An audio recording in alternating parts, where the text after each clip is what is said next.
राज्यसभा में खड़गे के मनुस्मृति बयान पर हंगामा। राज्यसभा में पेपर लीक से जुड़े परीक्षा संशोधन बिल पर चर्चा के दौरान मल्लिकार्जुन खड़गे ने कहा कि शिक्षा संस्थानों में मनुस्मृति मानने वाले बढ़ गए हैं, इनमें शूद्र को पढ़ाने का अधिकार छीन गया है।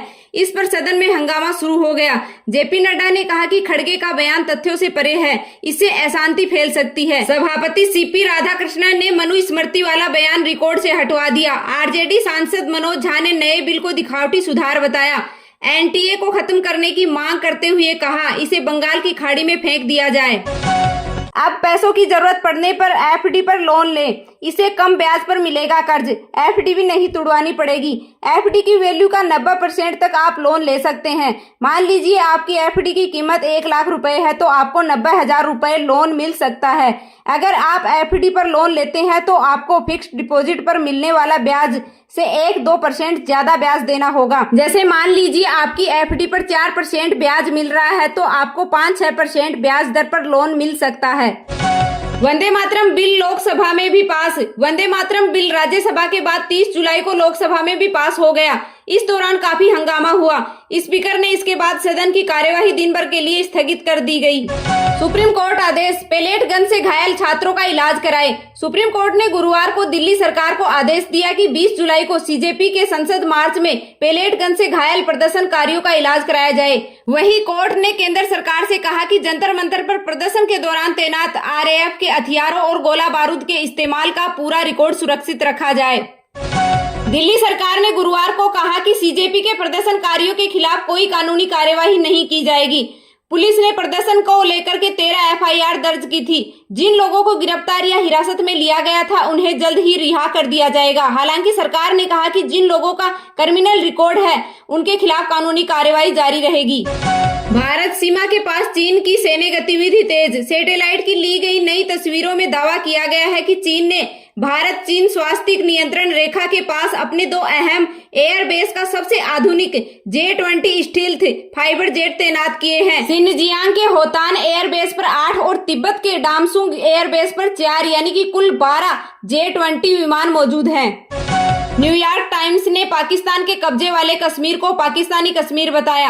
भारत ने आपत्ति जताई और कहा कि पाकिस्तानी कश्मीर जैसा कुछ नहीं, केवल पाकिस्तान के कब्जे वाला कश्मीर है। यह हमारा अभिन्न हिस्सा है तथा हमेशा रहेगा। बंगाल में पूर्व बस ड्राइवर के घर 28 करोड़ कैश 15 केजी सोना मिला। पश्चिम बंगाल के वीरभूम जिले में पुलिस ने एक छापेमारी में पूर्व बस ड्राइवर के घर 28.5 करोड़ रुपए से ज्यादा कैश और 15 किलो सोना बरामद किया है। सोने की कीमत करीब 21.5 करोड़ रुपए आंकी गई है। पुलिस ने आरोपी मीनार मंडल को गिरफ्तार किया। वह पहले राज्य परिवहन विभाग में बस ड्राइवर था और बाद में स्टोन कारोबार से जुड़ गया। 215 कुलपतियों शिक्षाविदों ने प्रियंका गांधी की टिप्पणी का विरोध किया। देश भर के 215 कुलपतियों और शिक्षाविदों ने प्रियंका गांधी को खुला पत्र लिखा। इसमें प्रोफेसर वी कामकोटी के खिलाफ उनकी टिप्पणी पर आपत्ति जताई। पत्र में लिखा है कि किसी शिक्षाविद पर सार्वजनिक रूप से टिप्पणी करते समय तथ्यों की गरिमा को ध्यान में रखा जाना चाहिए। मतभेद हो सकते हैं लेकिन किसी का मजाक नहीं उड़ाया जाना चाहिए। प्रियंका ने लोकसभा में आईआईटी मद्रास के निर्देशक प्रोफेसर वी कामकोटी को गौमूत्र विशेषज्ञ कहा था। सुप्रीम कोर्ट ने मध्य प्रदेश के धार जिले में भोजशाला से सटी हुई जमीन नमाज के लिए मुस्लिम समाज को दे दी। कोर्ट ने कहा धार्मिक अधिकार छीन नहीं सकते। सरकार ने नमाज के लिए जगह 2 किलोमीटर दूर दी थी। राजा मर्डर केस में सोनम रघुवंशी फिर जेल गई।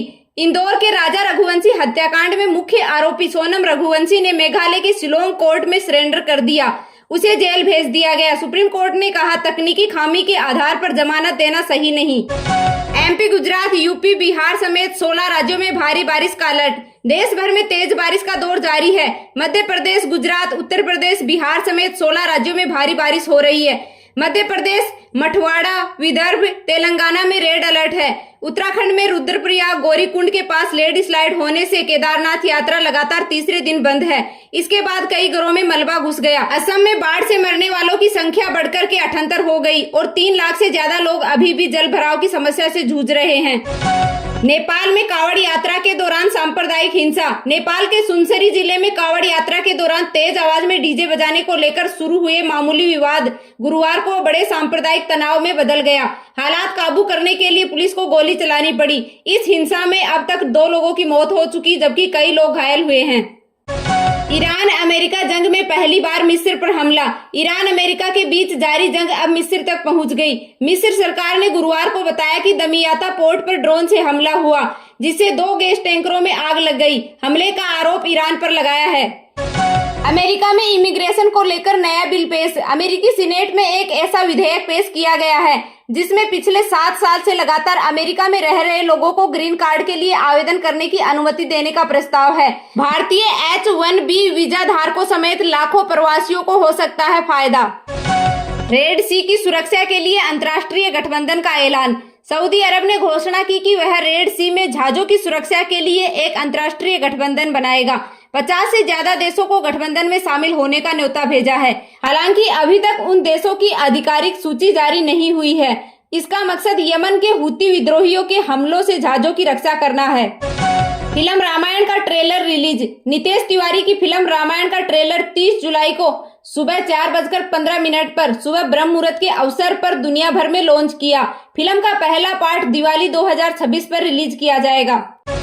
नीरज, रोहित और यश कॉमनवेल्थ गेम्स के जेवलिन थ्रो फाइनल में। भारत के नीरज चोपड़ा, रोहित यादव और यशवीर सिंह कॉमनवेल्थ गेम्स के जेवलिन थ्रो फाइनल में पहुंच गए हैं। क्वालिफिकेशन राउंड में नीरज ने 89.61 मीटर का बेस्ट थ्रो कर 5वां स्थान हासिल किया। वहीं रोहित यादव ने 78.37 मीटर के साथ 9वें और यशवीर ने 78.36 मीटर के साथ 10वें स्थान पर रहे। मेडल इवेंट शुक्रवार देर रात्रि 12:45 बजे से खेला जाएगा।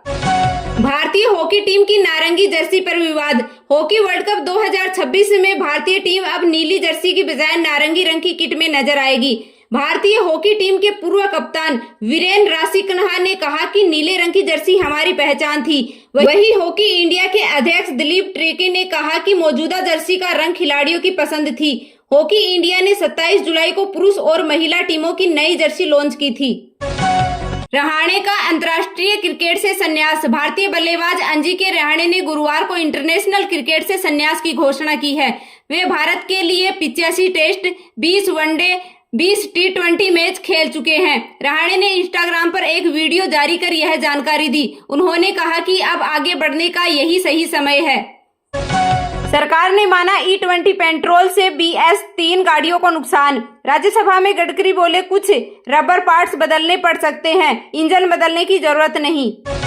आज 24 कैरेट सोने के भाव 1,42,401 रुपए प्रति 10 ग्राम है। वहीं चांदी के भाव 2,16,566 रुपए प्रति किलोग्राम है।